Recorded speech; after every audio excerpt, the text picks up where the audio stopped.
This is Writers on Film, the only podcast dedicated to books on cinema.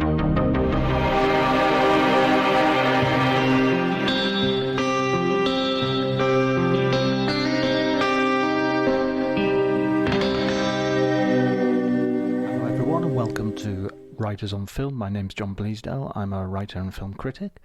Today I'm going to be talking to Matthew Asprey. He is the author of two books about cinema, which we'll be discussing: Mosby Confidential, Arthur Penn's Night Moves and the Rise of the Neo-Noir, and At the End of the Street in the Shadow, Orson Welles and the City. If you enjoy the podcast, please remember to like, subscribe, and spread the word as far and wide as you can. Sing it from the rooftops, if need be, or just broadcast it on ham radio if you wish. You can follow me on Twitter, Dr. Jonty, at Dr. Jonty, at Dr. Jonty, DRJONTY. But before you do any of that, please enjoy the conversation.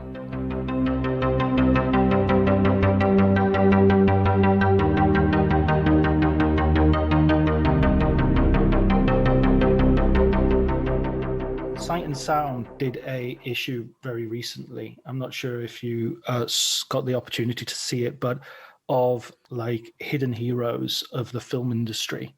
Mm-hmm. And I was asked to contribute any names that I felt would be, and I immediately thought, oh, Alan Sharp is an example of somebody that maybe the name doesn't ring many bells, but has contributed quite significantly to film in the last few decades. And I got a reply back saying, you're the fifth person to suggest Alan Sharp. So I was thinking, oh, maybe not that hidden to a certain group of people, certainly. And when I read your book, the thing that struck me immediately was Alan Sharp seemed to be very much your entry point into Night Moves, the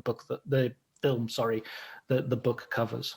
Well, I mean, what I discovered looking into the history of how Night Moves came to be made is the extent to which it really was a collaboration between the screenwriter Alan Sharp and the director Arthur Penn, and more so than maybe I initially suspected. I mean, we do always, I guess the auteur theory has been so influential, and we do tend to attribute, authorship of films to their directors, and the screenwriters do tend to get forgotten. But looking at the project, I realized, Alan Sharp really brought his own distinct vision to the genre of the detective story, and he had very specific, I think, motivations for what he wanted to achieve as a screenwriter, and not just on this project, Night Moves, but on all of the films he was writing in that period. And so the more I looked into how it was made, I realized it was a collaboration. It was very much a combative collaboration. It ultimately turned out to be that way. Two artists who, were not necessarily on the same page in every respect. They had very different outlooks on things, political outlooks, I think, and just generally like attitudes towards the world. So it was a really unusual collaboration, but I definitely started to discover the extent to which Alan Sharp really was the co-author of this film with Arthur Penn. Yeah, so the book, as I started to write the book, I realized it was the story of Alan Sharp and his entry into Hollywood in the early 70s, this really remarkable arrival as a screenwriter, and in tandem with the story of Arthur Penn, who was going through his own career crisis at the same time. So I started to see the parallels in their lives, and also the very different backgrounds they were coming from, and how this sort of collided on this project. And the ironic result of the collaboration was the film, I think, is the best thing either of them worked on, even though neither of them were happy with the final result. That was a really weird irony at the end of the book. Is you get this sense that they're. But let's not go too fast.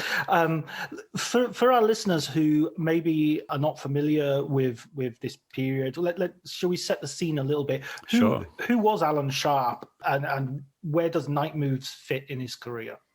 Well, Alan Sharp was a Scottish writer. He was born in 1934 in Greenock, which is a town on the Clyde River. It was historically a shipbuilding town, not too far from Glasgow, where I am right now. And Sharp had grown up, he was adopted as a baby and grew up with this very stern religious family. And then ultimately he found out as a teenager that he was adopted, and this kind of set him off on this quest to discover who his real parents were. And he did contact his mother, his birth mother, but his father had died by this time. And I'm saying I'm setting that background because I think it is so central to Night Moves. I mean, the whole search for the missing parent or the parent who abandoned you. I mean, that's really the theme of the movie, I think. But anyway, he had a really strange career trajectory as a writer. I mean, he was very working class at a time when there was not a great deal of access to the mainstream media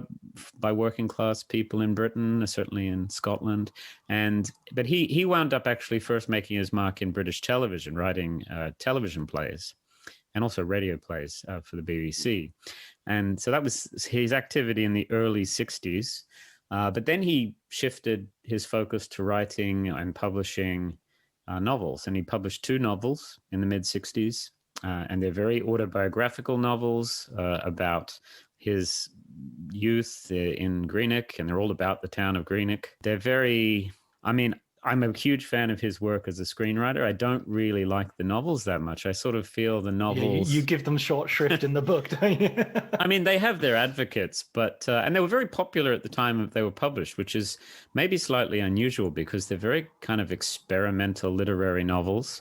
I like experimental literary novels, don't get me wrong. But these ones are... I mean, to me, they're pretty dated and very much of the period. So, but what happened was, so he published these 2 novels, Green Tree and Giddy and The Wind Shifts, and they were very successful commercially as well as critically. I think because of their sex content. I mean, they're quite... It was right after Lady Chatterley's Lover had been published by Penguin. You know, the censorship trials were over. It was possible now to be much more explicit with language in fiction. And I think he kind of was just in the right place at the right time. The book that the first book he wrote sort of fit the mood. People wanted to read these, very modernist novels. I mean, it's very much, I think, indebted to Joyce and Lawrence. And so he made a big splash as a novelist, and he sold the rights to these books to all these different international markets. They were getting translated. And then at a certain point, he shifted his career focus again, which is another remarkable thing, and started writing genre screenplays on spec. So he started writing Westerns and he started writing crime stories. And in the space of about 4 years, starting in 1971, 5 of his original screenplays were filmed and released, all by different directors, just back to back. He wrote and saw all these projects realized, which is pretty remarkable. But he worked with directors like Robert Aldrich, who directed Ulzano's Raid. So he did work with the old guard to an extent in terms of older Hollywood directors. He worked with John Huston very briefly. And John Huston was a hero of Alan Sharp's. Alan Sharp's was schooled in the films of Huston and Bogart, as we'll see when we start to talk about Night Moves. But Huston was hired to direct The Last Run, which is a screenplay that was shot in Spain. It's about a kind of a driver for the mob, played by George C. Scott. But after about a month's shooting, Huston got fired, or he resigned, and he was replaced by Richard Fleischer. So it wasn't a very happy collaboration for Sharp. Then there were younger directors, very new Hollywood directors like Peter Fonda, who just had a huge success appearing in Easy Rider. He became enamored of a screenplay that Sharp had written called The Hired Hand. So he produced that as his first feature as a director. Yeah, so all this is going on in a very, very concentrated period of time. And, this is Hollywood in the early 70s, which is a kind of golden age for people who love the gloomier side of things. I mean, because this is a period of films where suddenly we start seeing all these movies about failure in American life. And Alan Sharp was somebody who I think pretty constitutionally was very fatalistic. He took a very bleak view of things and human relationships. He's very interested in human relationships, but the stories very rarely ended happily. In fact, in all these screenplays he was writing, it's almost, I think in every single screenplay, the lead character dies of a gunshot. It's Mm. just like it always ends unhappily. And he was just like in the right place at the right time with, tremendous talent and a tremendous gift. And he created a great deal of buzz and enthusiasm for the work that he was writing. So he had this remarkable entry into the film business, having established himself as a very successful novelist. Yeah, and he wrote westerns and crime films. And then having produced these films, the fifth of these original screenplays was what became Night Moves. And that's when Arthur Penn signed on. And, really when the deal was made to make Night Moves, the script wasn't really finished. And so they kind of had to steer it towards the final form that it had. But that's Alan Sharp. And then he did go on to a pretty successful career, and certainly financially successful career, writing television movies and working as a script doctor. And he did in later years write Rob Roy. And so he had a pretty long career, but this was just a very concentrated period in the early 70s where all of these original screenplays got made. Yeah, I mean, if you look at the career of someone like William Goldman or Robert Towne or any of those big, I mean, numerically, the actual number of screenplays that they produce and actually get on the screen are not that many. Nowhere near the number that a productive director will get made. I think, working screenwriters in Hollywood always wind up writing about 3 or 4 times as many scripts as actually get produced. And that's certainly true of Alan Sharp as well. I mean, it's in the scheme of things, it's not that expensive to commission a writer to write a script, but it's a lot more difficult to get the money to actually produce a film. And so, yeah, I mean, Sharp, there are a lot of unfilmed screenplays in the Sharp archives. So he was a consistently working screenwriter for his whole career. And as I said, he wrote a lot of TV movies, and that's a very sort of disposable, ephemeral format to work in. The movie of the week on TV. But so he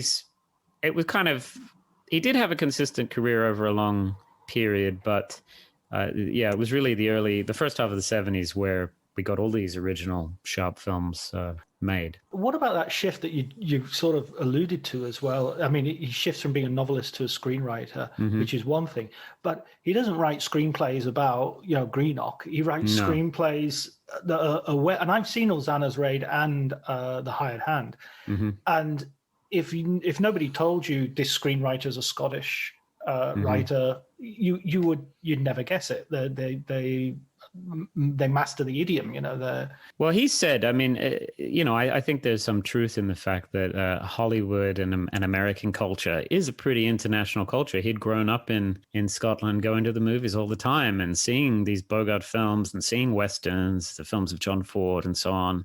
So he felt, I think, very fluent in that language, that cultural language. And for him, I mean, he said, growing up where he had grown up, not the most, exciting place in the world and pretty gloomy at times and kind of poverty, that the films that he saw as a child kind of gave him a sense of grandeur that didn't exist in his own life. So, but I think it was the best decision he could have made to begin writing these Hollywood genre screenplays because I mean, he obviously had a very autobiographical impulse as a novelist and, writing about his hometown. And, he had a very complicated personal life as well, romantic life. And he wanted to get, I think, a lot of that on the page. But by writing genre screenplays, I think it was, apart from the fact that I think he played to his strengths. I mean, he wrote great dialogue. He wrote very taut action sequences. And, he was very good at structuring his screenplays. And it meant that the kind of purple prose that he specialized in as a novelist just had to go out the window. So I think he was playing to his strengths, but also by removing himself a little bit from this nakedly autobiographical content, it still allowed him to explore the themes that he was interested in about men and women and so on, but in a sort of different context. And I think that all was very beneficial, and his writing suddenly kind of came alive.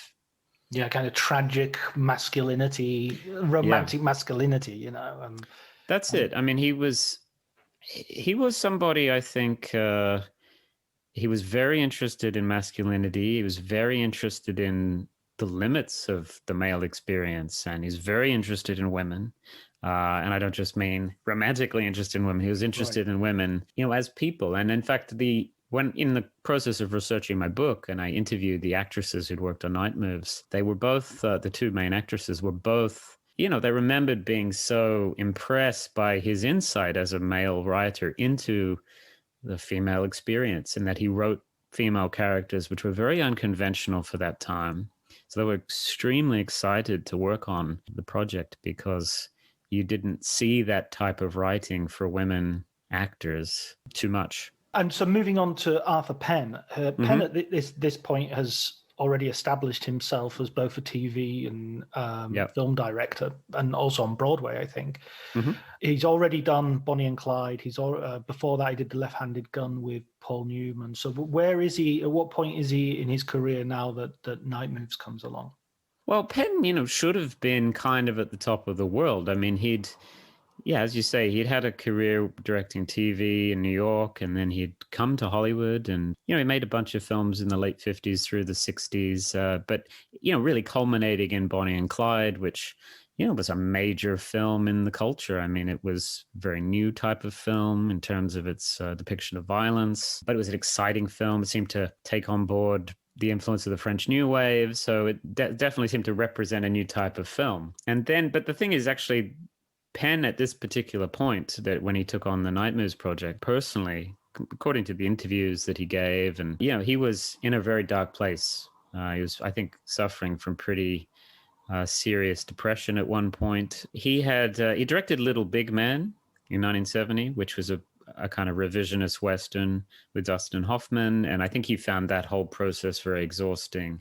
But more than anything, I think politically, and he was very closely aligned with the Civil Rights Movement and Democratic Party. I think the Kennedy assassinations had been very traumatic, and he'd known both the Kennedy brothers. And so I think there was a kind of culmination of just traumatic experiences, and even, I think, more directly traumatic was the fact that he was in Munich in 1972 at the Olympics making a documentary when the terrorist incident occurred where the Israeli athletes were murdered, and he was like right in the middle of all that, that experience. So I think it was just a kind of mounting traumatic experiences for him. So he went into a pretty dark place, and hadn't really worked on a feature after Little Big Man, up until he took on board Night Moves, he really hadn't worked except on that documentary about the Olympics. So he was, he kind of been out of it a little while. I think he was spending time with his family and teaching. But so this was kind of a return to active filmmaking for him when he took on the Night Moves project.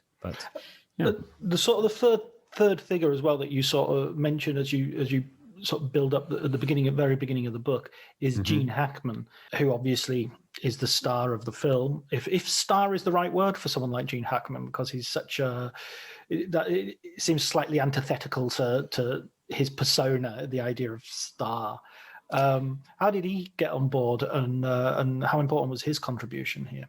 Well, he'd worked with Penn on Bonnie and Clyde. He had a supporting role in Bonnie and Clyde, and that had actually been the film which had made him into a name as a character actor, I think. But then he did The French Connection in 1971, which, won him an Oscar, and he became a leading man, a big star. And so he was really a bankable star at this point, even though, as you say, he was not in any way the kind of conventional Steve McQueen or Paul Newman type star. He was really a character actor who had been elevated into that leading man status, a really truly great actor. So I presume that I don't know the exact details of how Hackman got the role, but I presume he had this established association with Penn. I don't think it was something that Sharp expected, that casting, but it worked out being just a tremendously good choice for this role. Particularly,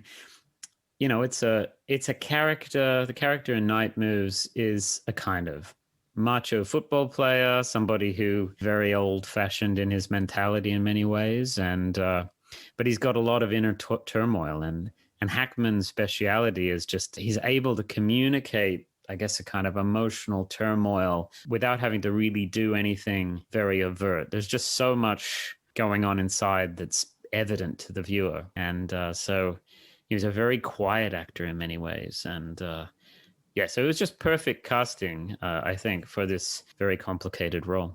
Yeah, he just has one of those faces that even at rest seems to tell you everything you need to know. So he can do an absolute minimum and still convey very complex states of mind, as you said. And what about you? How did you? So we've got Hackman, we've got Penn, we've got Sharp. How did you get to Night Moves? What was the move that got you? Which, by the way, you pointed out it was called originally something like, what is it, the Dark Tower, or The Dark Tower? Yeah, that was the title actually until, I mean, post-production, when, I mean, I think the reason the title got changed was in '74, The Towering Inferno was released.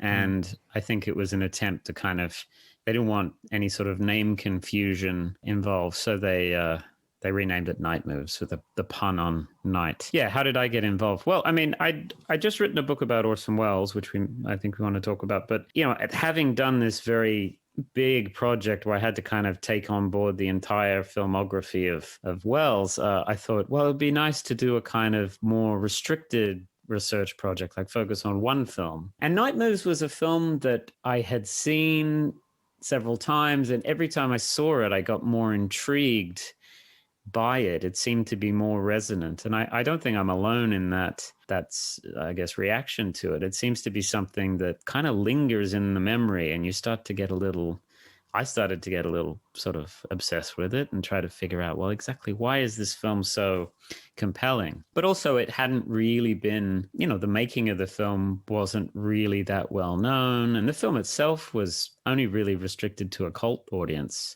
and maybe still is. But so I started looking into the background, and I read an interview with Alan Sharp, actually. And I think that was the catalyst to actually do the book, because I found this interview with Sharp so compelling and full of insights into the writing process and the filmmaking process. And, you know, I was so impressed by his particular angle on the subjects, the themes of this story.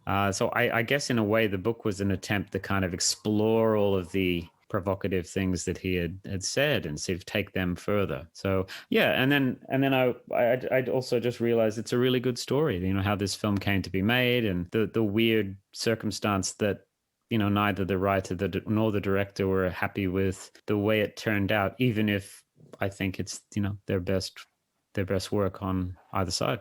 Yeah, and it's also become, you know, quite recognized in critical circles as one of those classics of 70s cinema that you know, to stand up beside The Conversation or Parallax View or any of those other sort of grandees. I mean, my first experience, my first knowledge of the film came from reading a book. I forget the name of the author now. Maybe you can help me out. It's The Cinema of Loneliness.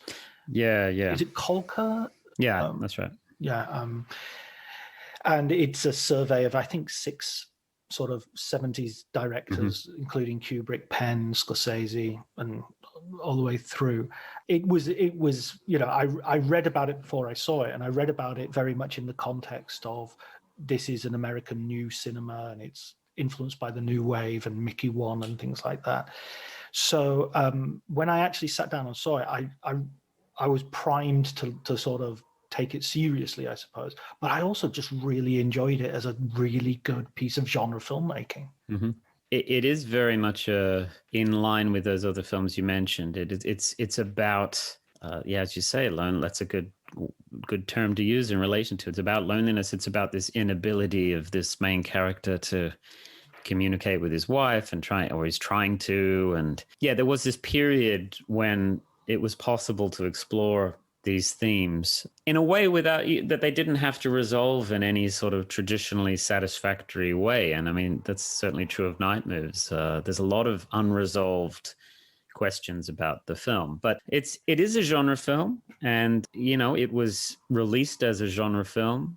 And I think that's one reason why it never really made a big splash initially, because people expect certain things out of a piece of genre like Night Moves. They expect it to, you know, tick the boxes for a private detective film, which it doesn't entirely do. And it doesn't have a bullet-style car chase or no, you know, or a sort of set piece that. But these sort of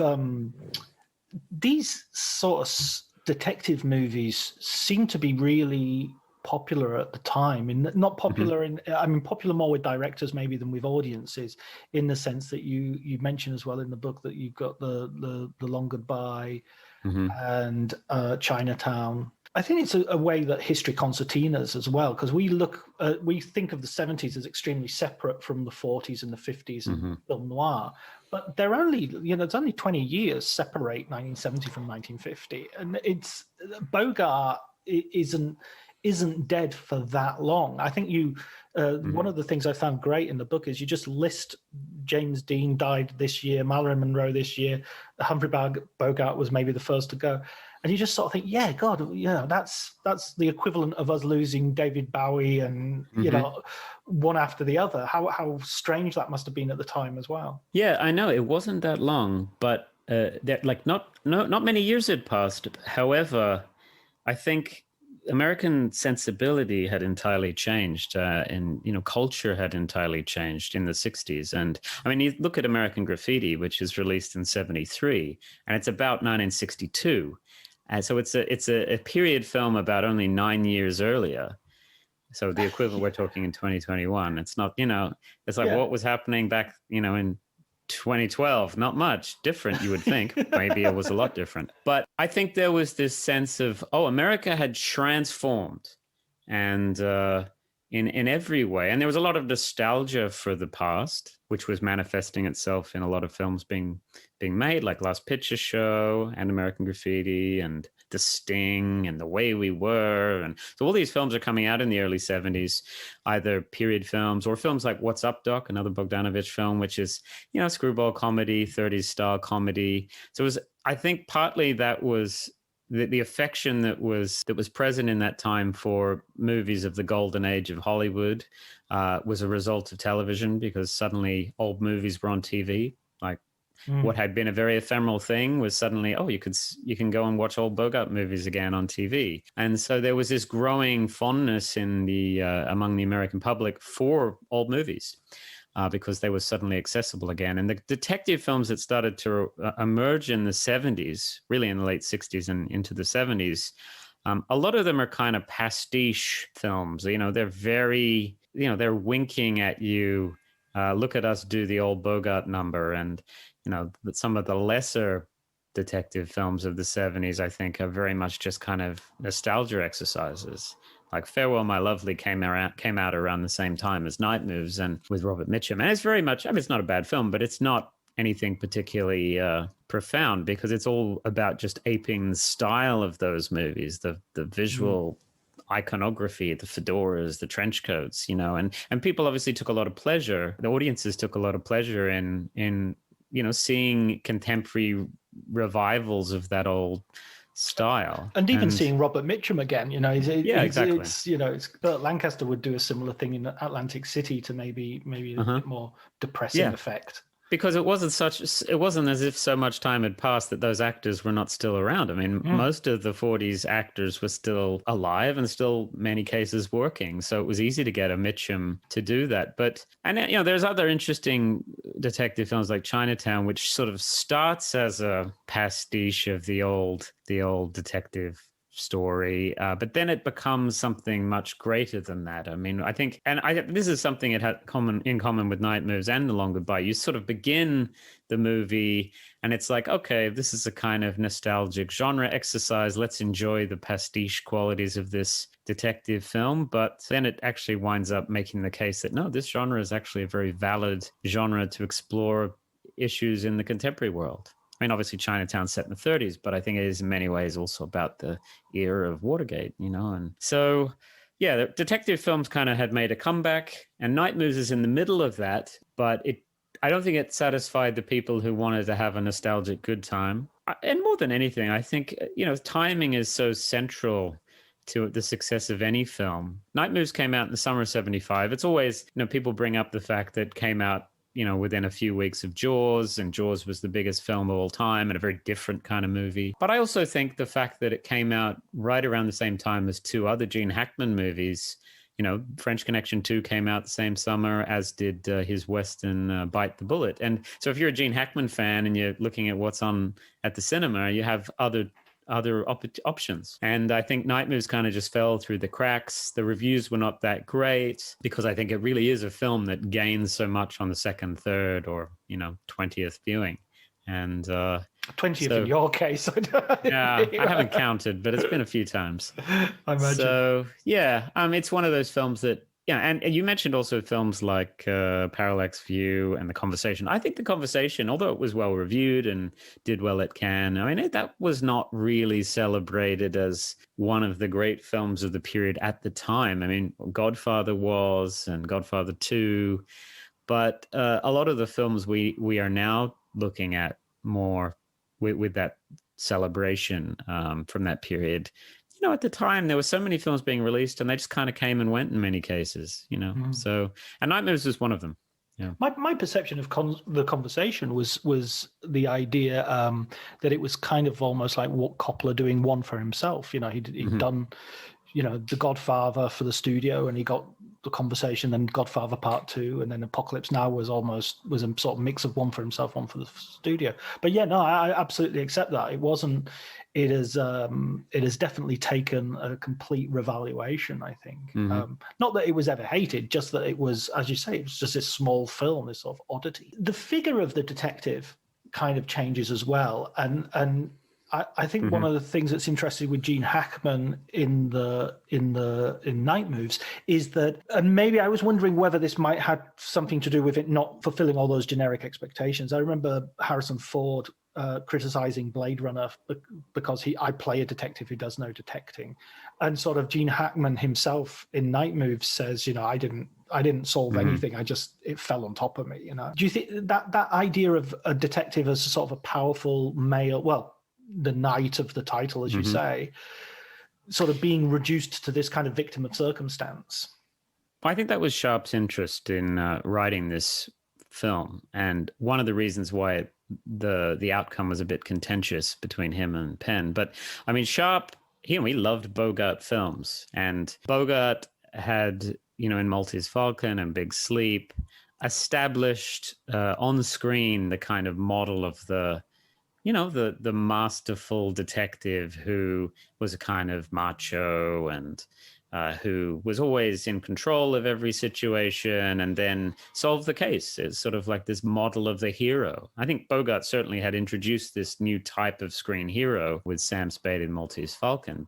And although Sharp loved those movies, I think when he came to write his own detective story in the 70s, he was very interested in kind of probing and interrogating the limitations of that kind of hero. And that's really in all of his screenplays of the early 70s. He was really interested in breaking down that male hero and looking at the limitations. So in his screenplay for Night Moves, the main character is, he was an ex-football player. He's a homophobe, and that was an aspect of the script that was toned down quite significantly by the final cut. And he acts essentially as a Bogart style private detective hero. He goes around being kind of aggressively masculine, and he also falls in with the stunt director, who's this, like him, a kind of macho guy, uses his fists before his brain. And I think Sharp's intention was to show that understanding of the world, that understanding of men and women, was very limiting. That the world was a much more complicated place than, the Maltese Falcon would indicate. And so the fact that Harry Mosby's wife is cheating on him with this guy who, isn't kind of clearly an intellectual, he's also somebody physically very unimposing. He's a guy who walks with a cane. I think this totally pulls the rug out from underneath Mosby. He cannot understand how that could be the case. How this woman has left him, who's a very kind of aggressively physical guy, for somebody he doesn't understand. And he finds that very, very threatening. And that's, I think, that was Sharp's intention. He wanted to show that, you can't really be in the world in that way anymore and expect everything to work out. So that's why Mosby winds up not solving this case. He's kind of totally befuddled by what he discovers. But Sharp was very much interested in pointing out the limitations of that kind of masculine hero. The film pulls back a little bit from that criticism for several reasons. I think partly the casting of Hackman, as great as it is, I don't know necessarily that was exactly what Sharp had in mind for the character. I think he was thinking of a more simplistic kind of macho hero. And Hackman, because he has so much obvious sensitivity, even if it's not expressed, it makes for a great performance, but maybe it blunts a little bit what Sharp was intending to get across. And also the fact that Penn, in the editing, he did make the film and cut it so that these negative qualities of Mosby were very evident. But, then he's, according to Sharp, Penn sort of chickened out at the last hurdle and started to maybe pull certain things out. As I said, there were the homophobia of the main character was more pronounced, and that a lot of that was kind of cut back because they tried to make Mosby into a more sympathetic and less sort of just bluntly macho kind of meathead character. I think that was all to the good. I think what we wound up with is an excellent film. I think Sharp was going for something quite extreme. He really wanted to kind of break apart the genre and all of the kind of founding myths of the detective story. But and Penn had his own sensitivity and sort of managed to kind of find a way to bring back some of the extreme elements and humanize it actually a little bit more, I think. Yeah, I get the feeling that Penn, as a director of drama, had always had his eyes on allowing the audience to have a finger hold on the character and not just make someone who's so dislikable that people end up going, well, I don't care what happens to this guy. Yeah, I mean, Hackman had played. He was one of those great actors who could play a really pretty bad character, like pretty bad guy, and you'd still be on his side. I mean, French Connection. I mean, Popeye Doyle is, he's overtly racist, and he was kind of a thug. There's no doubt about that. But Hackman's so charismatic that you don't care; you follow him. But so it's there's kind of a matter of trade-offs in the editing room. I think trying to find the right balance. And Sharp was, I think, disappointed because he wanted to make a pretty extreme statement, and Penn ultimately decided to go a slightly different way. I saw Hackman in a Western with Oliver Reed and A Hunting Party. That's right, yeah. And he plays a ferocious misogynist in that. So I don't get the feeling that it was anything in Hackman sort of wanting to protect his reputation or anything in terms of how some actors might have done. Some actors might have said, this is too dark for me. Or according to Sharp, I mean, Penn showed a rough cut of the film to his friends in Hollywood and to guys like Jack Nicholson and Warren Beatty and I think Terrence Malick was there, and Robert Towne, I think, was there, who'd written Chinatown.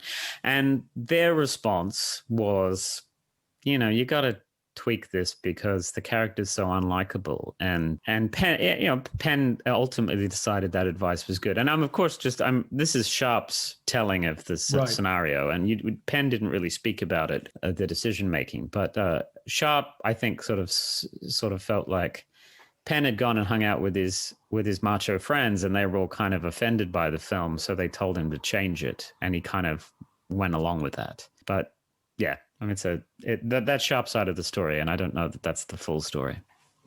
Yeah, and you made that clear. But I mean, I suppose like the end of Night Moves, where you're not quite sure what the conclusion is, but it's very far from a happy ending. I mean, that reflects the sort of ending of the production of the movie as well, with this sort of sense of uncertainty and people walking away not particularly happy with what they've done, even though, as you say, it's something of a modern classic. It's not a happy ending. That's the thing. I mean, nobody's going to walk out of Night Moves thinking, wow, that's affirmed all my prejudices about the world. I mean, I think it's very provocative. It's a really dark film. But I mean, Sharp wanted it darker, and I mean, there's little things changed. Like you may remember towards the end of the film, there's a fist fight between Hackman and the guy down in the Keys, and it's very bloody kind of fist fight. I mean, in the script, that guy dies from his injuries in the fight, and if you look closely at the scene as it's edited, there's a line dubbed. Jennifer Warren dubs a line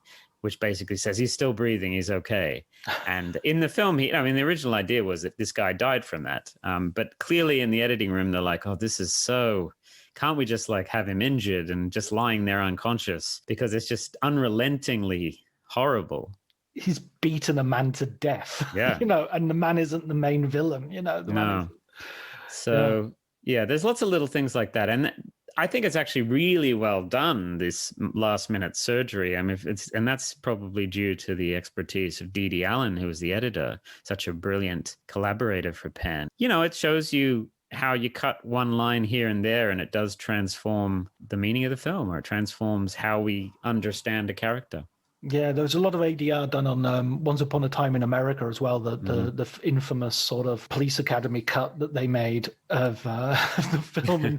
And they would have sort of people saying, we're going to so-and-so's to pick up so-and-so as a way of sort of clearing up what they thought was Leone's inept filmmaking. What an amateur that Italian is. Sergio Leone doesn't know how to tell a story. Listen, let's move from Night Moves to your first book, which is Orson Welles. Sorry, can you give me the full title, please? It's a mouthful. It's at the end of the street in the shadow. Orson Welles in the city. Okay, so I'm not sure if there's an adjective for this. Wellesian. I'm a huge Orson Welles fan, and full disclosure, I haven't read your whole book. I've read your introduction and the first chapter, but I'm definitely going to stick with it because it's a really original look at Welles. What led you to this? Was this are you approaching film via academia? Then are you looking at it as an academic? Well, I am. I mean, I'm an academic, and that's my background. And I guess as a Welles researcher, that's certainly how I started. And it is an academic book. I mean, I feel more now that I'm approaching film writing as a historian, and I mean as a critic as well, but in a less sort of, I guess, directly academic way. But the Welles book was the product of my own huge enthusiasm for Welles, and the fact that the more you look, the more you discover. And more than anything, the excitement of going into the archives and looking at the huge mountains of paper that he left behind, the unmade screenplays, and all the documentation, the sketches. So, I mean, I approached the book. It's a study of his body of work. So it is, I mean, there's quite a number of books out there that look at the films of Orson Welles, of course. But I decided to look at him as an urban filmmaker. I thought he was a great kind of poet of the city. And so that's the sort of prism through which I decided to look at his body of work. And, I mean, he made films all over the world, in many different cities. And sometimes he created the cities in studios. But I think he had a lot to say about urban life and, not just in the 20th century, but in the past as well. So it kind of just created a guiding structure to explore his work from a different angle. I love the idea that you mentioned right at the beginning of the book, where he traveled so much as a teenager with his father, and so he'd seen a lot of these cities already. So it was almost that whenever he went to visit a place as an adult, there was always a sense of nostalgia. He was always going back to a place he'd already been to. It's sort of the limits of being precocious, I guess, is from then on, you're just bored. You're just retreading. Yeah, it was always like, wow, Budapest was over by 1923, so that was kind of a bit like, and he'd been there. Yeah, that's, he had this remarkable childhood because he did travel all around and was just a sponge. So, when he went to a place, he read everything he could about it. He read the literature of the place, and he read the history of the place and connected with it. So he was an incredibly cosmopolitan artist. So yeah, by the time, I mean, he made Magnificent Ambersons when he was 26. And, that's a film all about, I mean, it's from the point of view of the nostalgist, the way things had used to be in the old days, which is a weird thing for a 25-year-old to be obsessed with. But I think that was just his sensibility. And it kind of creates this emotional logic for the characters, this sense of there had been a past where things had been better. I think he used that very artistically. I mean, even Citizen Kane, you have you're looking back on the life of a man. Where did it all go wrong? Rosebud is just an object that expresses nostalgia for something that's vanished. Yeah, that's why his films are so, I think, so moving at times. I mean, Chimes at Midnight is even more so a film about. He was very interested in how one historical era is kind of succeeded by a later one, and he is interested in those characters who kind of are rendered obsolete by transformation. So that's the Magnificent Ambersons. These old kind of aristocratic town folk who are just totally left behind by the march of progress. And Chimes at Midnight is all about Falstaff going through the same thing. He's somebody of the Middle Ages who suddenly finds himself in this, new era where things are much colder and less organic. And, he found great poetry in that transformation. And I think my interest in urban images in Wells' films is he found ways to explore how cities change and how that affects our lives. How did you originally sort of land on Wells? What was your first sort of experience of Planet Wells? I mean, as a teenager, I got interested in Wells, the old-fashioned way of seeing Citizen Kane and Ambersons, and I saw Journey into Fear pretty early and on television, and just being like, wow, this is great stuff. And I wasn't thinking about writing a book about his work at that time, but I just got very enthused by Wells. And I think I also became, the whole story of Ambersons and the fact that it had been butchered by the studio and how he was a kind of martyr for, all those artists, he representative of all those artists who'd, struggled for freedom of expression. I found that very romantic. But then weirdly, I actually saw F for Fake very early as well, which was at the time a film that was not really out there and not very accessible. It was on television in Australia in the 90s. And so that kind of, I equally loved that, but I was also astonished this was the same director. Because it's so different to those earlier films. And then I saw the Touch of Evil restoration when that was put out in the late 90s in the cinema. And again, it's just every time I saw a new Wells film, it was like, well, so there's so many sides to this artist. And so that was just an enthusiasm as a teenager and in my early 20s. And then when I ended up doing a PhD, a chapter of my thesis was on Touch of Evil, and it kind of just grew from there, this interest. And I was always so fascinated by the unreleased films, the unfinished films, this idea that, okay, we've got a kind of glimpse of the surface of his work in the films that have been released, but clearly there is so much more kind of in the shadows behind him. And so when I finally got to the archives in the US and also in Europe, yeah, it was like entering Xanadu and poking through all the objects that were left behind. What did you discover your personal rosebud in that? There's a lot of rosebuds in there. It's well, that's the other thing. I ultimately come to specialize in looking at his unmade screenplays, right? Because there's dozens and dozens of scripts that he wrote for films that was never able to get the money to make. And, some of them have been looked at pretty extensively, but there's a lot of others that nobody has ever really looked at in any depth. And, they're kind of the undiscovered country for me. So you would think there would be like a collected edition of Wells's writing. From screenplays to essays to journalism, like a proper authoritative. Yeah. Lots of stuff has been published, but still it's only a very small proportion of all that exists.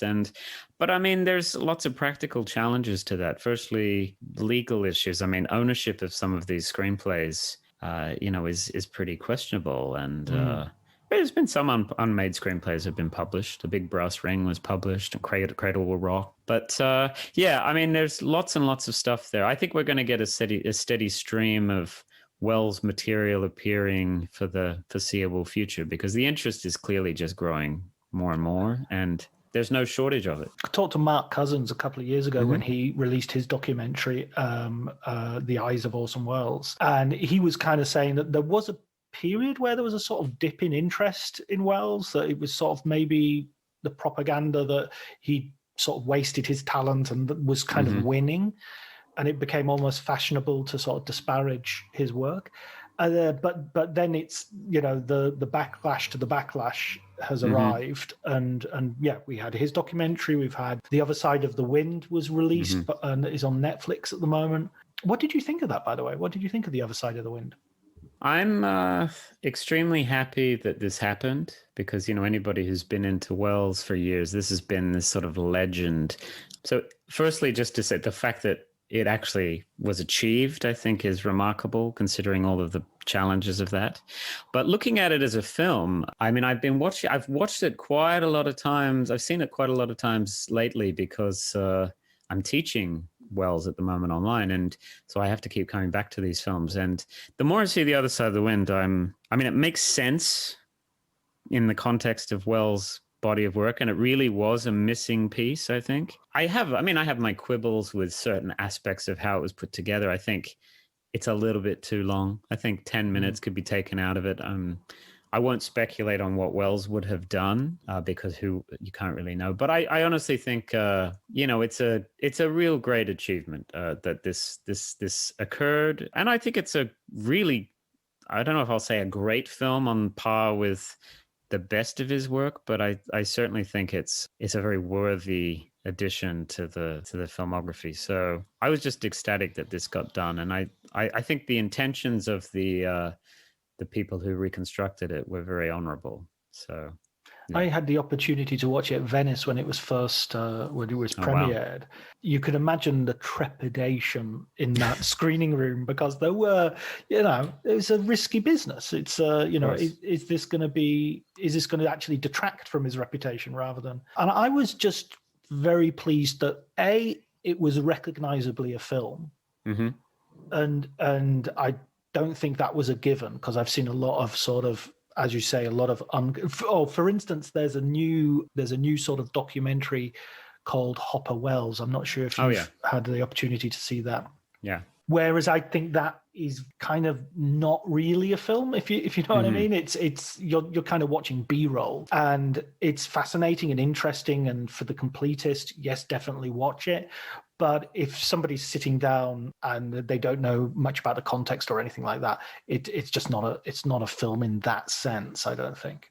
No, I was a bit, I objected a little bit to this whole directed by Orson Welles credit. I think a better credit would be something like From the Orson Welles Archives, because it is just fragments of, it's takes, well, they're just improvising, and there's this blurry line between an actual conversation that Welles and Hopper are having and Wells getting into the main character of The Other Side of the Wind and provoking that Dennis Hopper. And I think Hopper's making up a lot of stuff at times as well. So it's very interesting. But Other Side of the Wind, it was a big leap of faith. And I had read the screenplay and I'd seen various fragments, and to be honest, I never really got it. And I had the idea that, Wells is at his best, I think, on film when he's adapting an existing literary source.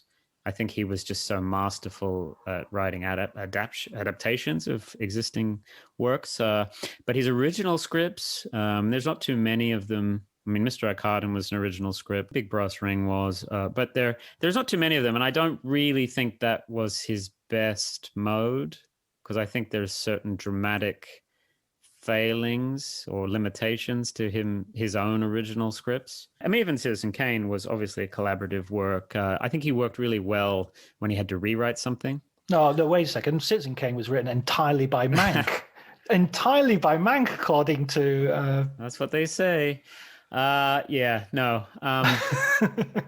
Well, knowing Wells, I don't think he would have just shot a Mank screenplay. I'll just say that. But no, that's been put to bed long ago. Yeah. But he was great at rewriting things and tweaking things. And Touch of Evil, for example, I think is an amazing example of taking a not very good screenplay and a not very good novel and just transforming it into this totally brilliant piece of writing. But yeah, so I was a bit hesitant about The Other Side of the Wind. I read it and I was like, I don't quite get what he's trying to achieve with this screenplay. I don't really understand it. And then seeing how it was put together, I actually realized, okay, it does work. His instincts were very good. I do think there is a sort of limit, a dramatic sort of limitation to the film, because not that much really happens dramatically throughout the film. It's very sort of episodic in its structure, but that's one criticism, but I think in many other ways it's a really good film. What did you think of it? I was really relieved, and I thought this is good enough to be there, to be out there, and in many ways you can't really ask for anything more from an archive, from something that's been put together essentially posthumously. I did think that it sort of suffered from. I think, as you were saying, Wells is best when he's doing an adaptation. I also think he's best when he is inhabiting a genre. And this was a really contemporary film about, an Antonioni sort of an argument that he seemed to be having with Michelangelo Antonioni. And so there was a sense of sort of irrelevance. I mean, I kind of know what he's getting at because I've seen Antonioni's films and all the rest of it. But what if it had been released at the time might have seemed a real, oh, wow, have you seen the new Wells? He really goes after Antonioni. These days, it's just like... who cares? Yeah, exactly. It's a crazy guy out in the desert, But then, we can... you're right. Over time, films take on new meanings, and we look at different aspects of the films as time passes. And for me, we're still a little bogged down in the story of how this film was made or not made, the biographical aspects of the autobiographical aspects of it, because people are always trying to, even the documentary that accompanied The Other Side of the Wind on Netflix was basically, they're saying, oh, this is Wells talking about himself. And maybe that's true to some extent. I can see it. There's very obvious autobiographical parallels, but at the same time, I think all that distracts us a little bit from thinking about this as a film. We maybe haven't gotten quite to the point where we can divorce all that baggage from just considering the film itself. And, and my interest in that film, one of my main interests in the film is the fact that, Wells is dealing with the whole question of masculinity in this film. Yes. And I've written about that. I looked quite closely into the Hemingway aspects, the Hemingway influence on this, which I still don't really think has been looked at in more than a kind of superficial way. But yes, as I'm interested in Alan Sharp's explorations of masculinity in the 70s, I think Wells was doing the same thing. And, that main character... Okay, there may be some obvious autobiographical parallels to Wells' particular position in Hollywood at that time, but more than anything, he was very interested in the macho and the, what was going on with guys like that going around shooting off guns and killing elephants and hunting, all this kind of stuff. So, yeah, I think the conversation about The Other Side of the Wind will probably keep going for a long time. And like all of Wells' films, it's released. There's a little bit of a conversation at the time it's released. And then 10 years later, 20 years later, 30 years later, we turn around and say, actually, this is a really great film. I mean, that's happened with Touch of Evil. Nobody really rated that in the United States, certainly at the time it was released. And then now it's totally established as an all-time classic. Same with Chimes at Midnight. It's only in recent years people have acknowledged, oh no, this is one of his great films. F for Fake, I think, is the same. And at the time of release, nobody paid a great deal of attention to them. So I think The Other Side of the Wind will be like that as well. I hope so. And I must admit, I've not seen it since that one viewing in the cinema. So I'd like to need to see it again, yeah. Yeah, it is. Even at the time, I felt like, okay, this is a lot to take in. And I will give credit to the editor who put this together that, it's certainly true of Wells in this period that he didn't make too many allowances for the ability of the audience to get everything on a first viewing. I mean, F for Fake's a bit like that. It's very, very complicated in its editing, and you miss so much on a first viewing. And to the credit of the Other Side of the Wind reconstructors, they kind of followed Wells' cue, and they didn't make too many allowances. I mean, there's lots of characters in The Other Side of the Wind. There's all these relationships going on, and you kind of have to just figure it out on the fly. And trust me, the second, third time you watch it, you suddenly realize how it all connects together, and it's much more enjoyable. I think the third time, maybe, or the fourth. But not everybody has time to watch these films on repeat, but I do think they're very rewarding. Yeah, no, absolutely. I mean, I used to watch films. I used to get video cassettes from the local garage, and I would watch them with my family or with my friends, and then I would watch them in the morning before taking them back. And I'd always rewatch films. Nowadays, there's just so much available out there. Yeah. I feel like if I'm rewatching something, I'm missing something else. So it's a new malaise. Right. You have a recommended film book for us, and I think this relates to what we've been talking about. So what is it, Matt? What's your recommended film book? Well, it's called Orson Welles and Roger Hill, A Friendship in 3 Acts, and it's edited by Todd Tarbox. And this is, there's a lot of Orson Welles books out there, as you know, and as I said, I wrote one of them. But this is a different kind of book. The best one. The best one. I don't know. Well, according to the introduction, that's... But this particular book, the Wells and Roger Hill book, it's a transcription of conversations these two guys had in the last couple of years of Wells' life. Roger Hill was Orson's headmaster at school, and then they became lifelong friends. So one of his very oldest friends, and there are several books of these transcribed conversations, but I quite like this one because there's a sort of the friendship that these two men have is clearly runs very deep, and it's less sensationalist than the My Lunches with Orson book. But yeah, so I recommend this book because there's no better conversationalist than Orson Welles. Absolutely. I've never read that. I knew about Roger Hill, from the various biographies, but I'll definitely try and search that one out. Okay, Matt, listen, thanks so much for spending time with us and talking to us about Mosby Confidential, your book on night moves, and the Orson Welles book, which has a long title. Call it the Orson Welles book. The Orson Welles book. Okay, I'll definitely put the title in my roundup at the end of the podcast and in the show notes. So once again, thanks very much, Matt.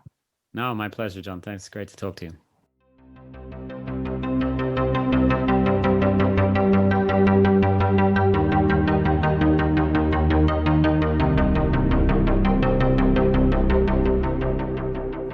Okay, that was my conversation with Matthew Asprey, who I called Matt all the way through there because we're good mates after that conversation, I guess.